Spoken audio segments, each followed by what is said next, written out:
gentlemen, yours truly and the wonderful, the lovely Laura Rellis. How are you? How's everything going? So good to see you. I can't believe they're letting us do this again. I can't believe it either. First of all, I was going to ask you if you were tired of me yet, but I wanted to say this to ESPN. Are you sure you want to give me an excuse to work in the evening and not the morning? Be careful, Laura. They better be careful. Hey, spoiler alert, I'm not tired of you, and I never will be. Let's talk NBA, because we got a huge NBA doubleheader to get you ready for tonight on ESPN, starting with Pelicans Heat at 8 Eastern. Zion and the Pelicans coming in having lost 3 straight in 4 of the last 5. As a result, New Orleans now 5 games out of the playoff hunt behind current 8 seed Memphis. The Heat, on the other hand, come into New Orleans hot, riding a 4-game winning streak. A big reason as to their success is their three-point shooting, making 46% of their shots from 3 during this streak. And in the second half of our doubleheader, it's the Bucks. They're in LA to take on the Lakers. Giannis is looking for his 2nd straight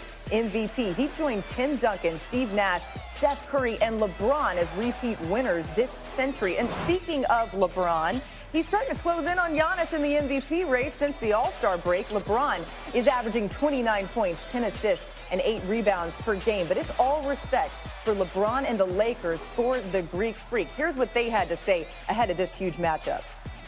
What a lot of people are misunderstanding about how great Giannis is how they put that team together.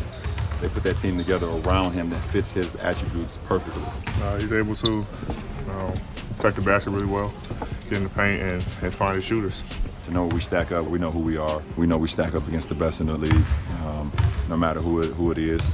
It's going to be a defensive game. We talked about how we're going to win this game, and it's going to have to score. They do a great job of loading up. As I said, the Lakers are going to come play hard. We know that at the end of the day, we got to do what we do, which is defend and run to the corner, run to our spots. I mean, it's the #1 team in the league that we're going against on our home floor. What's known don't need to be said.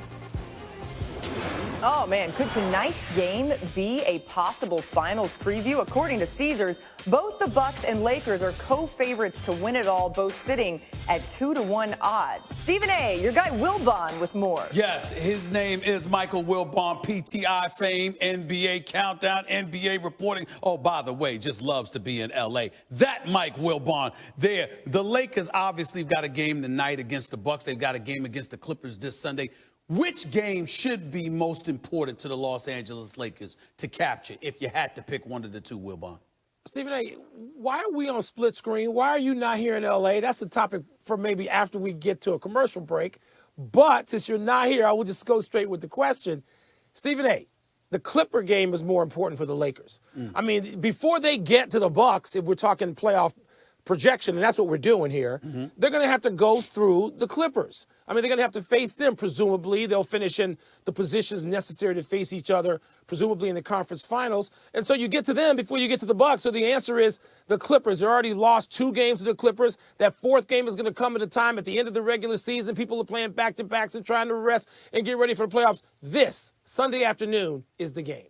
Wilbon, when people have looked at LeBron James in the 2 games against the Clippers, he's been less than what we've seen him pretty much against everybody else this season. As far as I'm concerned, he's #2 overall in the MVP chase, league MVP chase. But when you look at his performances against Kawhi Leonard in particular, it has not been, shall we say, stellar. How important is this game Sunday for him, a 3-time champion, 9 trips to the NBA Finals? Is there such a thing as an important regular season game against Kawhi Leonard for LeBron James? I think 90% of these games I would answer no. I think Sunday, Stephen A., I'm going to answer yes. Not even tonight, but Sunday. Part of it is what you mentioned. I might disagree with you a little bit in this way, and I know you and I have talked about this. I think LeBron knows or feels he has to play a little differently against the Clippers and get his guys ready to play a little differently against the Clippers. So if he hasn't been as assertive as you would like to see him against the Clippers, I think that's because he's got a very special agenda. Okay, let me think about this team in the future, how we're going to attack them, how we're going to play them, how I'm going to probe them. We may see a little something different Sunday, we may, but I think LeBron knows what he's doing when he's trying to figure out his agenda with the Clippers between now and the playoffs. Let me transition to the Milwaukee Bucks. They're 53-9 right now. They could win 70 games this year. The Lakers are the 2nd seed in the entire NBA at 47-13 and #1 in the West. How wide do you believe the gap is between the Milwaukee Bucks and the Los Angeles Lakers at this particular juncture? I don't really believe there is a gap. I mean, I don't really believe it. I mean, you're compiling a big chunk of those records against different conferences. And we know the East, while improved over the last few years, is not the West. So I don't believe there's any gap whatsoever. It may say so mathematically in trying to get to 70, but the Bucks aren't trying to get to 70, and they're not going to get to 70. So we're just talking about looking, the eye test, Lakers and Bucks. I don't really believe there's a gap. I don't believe there's a gap even if you throw in the Clippers. So we're talking about 3 teams at the top of this, Stephen. I mean, I think those 3 teams have perhaps separated themselves, especially when you look at that Clippers record when everybody's healthy, when no one's on the injured list, and they're 10-0. I think you're grouping those 3 teams together, which is why this entire weekend is so important. I could get on you about being in L.A. without me this weekend, but instead I'll just say thank you, Wilbon. Welcome to the warm-up presented by Ford Sekou. We give that one a 10 out of 10, huh? Nice. That was nice. Why y'all stop, man? Hey. You have to bring the bars, 3D. Come on, no. Whoever's rapping, I leave that to him. I'm over here jamming with him, whoever that was. Hey, you know it's Man. Friday and we got a show to do, people. Let's do it. Let's do it. 10 games tonight, but they all take a back seat to the possible finals preview between the Lakers and the Bucks. This is their second and final meeting of the regular season. The last time they went head-to-head back in December, Giannis made a career-high 5 three-pointers. Anthony Davis and LeBron combined for 57 points, 22 rebounds, and 12 assists. It was the Bucks who came out with the win, 111-104. They enter tonight, each with the best records in their conference. The Bucks with the best record in the league. Giannis, AD, and LeBron are all going to play.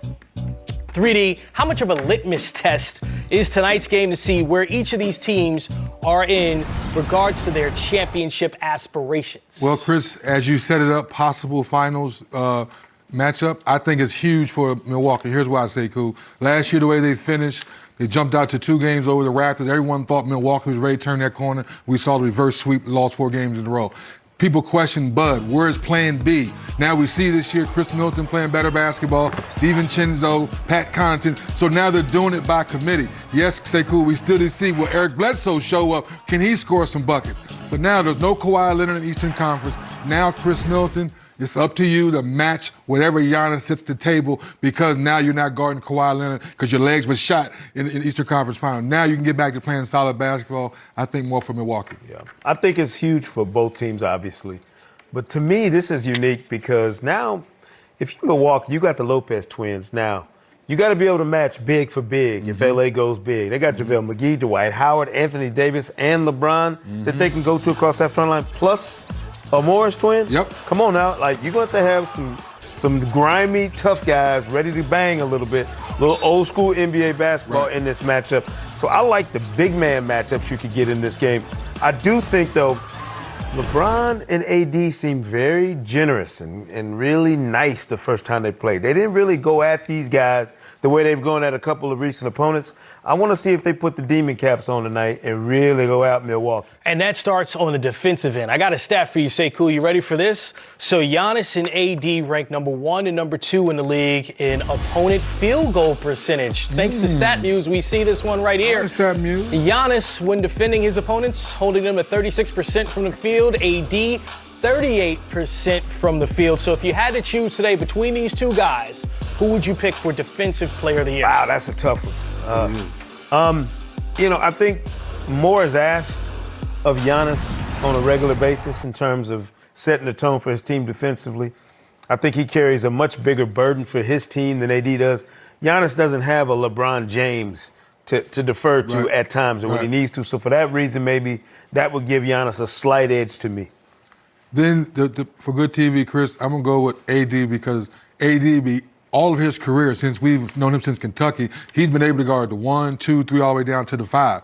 And then what made his name in the championship game was playing defense. So now his offense has caught up with his defense. I think that's what we forget. AD was a defensive-minded guy coming into the NBA flat out. His offense now, and when behind his back twice, he kind of reminds you how good he really is. But if I'm going to go with a defensive player of the year to answer your question, Chris, I'm going to go AD. You know what we'd love to have? An MVP discussion, but let's look at the stats between Giannis and LeBron this season. I mean, those are just astronomical numbers. We know that